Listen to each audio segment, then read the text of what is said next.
আমার সৌভাগ্য যে আমার বাবা বাংলাদেশ থেকে এসে দেশে কষ্ট করে, আমার খুব কষ্টের মধ্যে দিয়ে বড় হয়েছি।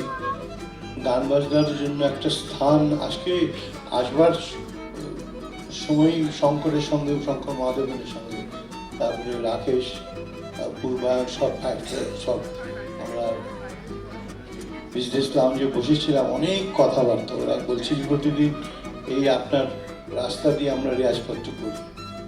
আমার কোনো কিছু কৃতিত্ব নেই, আমি একজন সত্যি সাধারণ প্রাইমারি টিচারের ছেলে।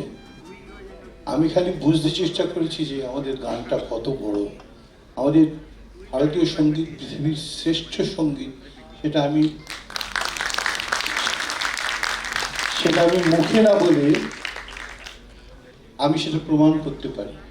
বিভিন্নভাবে আমি গান করে এবং সঙ্গীতের মাধ্যমে এটা প্রমাণ করতে পারি যে ভারতীয় সঙ্গীত কেন সর্বকালের সর্বযুগের শ্রেষ্ঠ সঙ্গীত।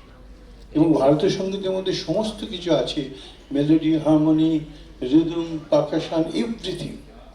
কিন্তু সবসময় আমাদের মধ্যে একটা যেটা হয়েছে সেটা হলো যে রাগ সঙ্গীতের সঙ্গে অন্যান্য সঙ্গীতের বন্ধুত্বটা একটু কম হয়েছে, সেই জন্য কিছু ত্রুটি থেকে গেছে আমাদের মধ্যে। যে লতা মঙ্গেশকরের সঙ্গে গোলাম আলী খান সাহেবের এবং আশা ভোসলেজির সঙ্গে আমির খান সাহেবের যোগাযোগটা কম হয়েছে।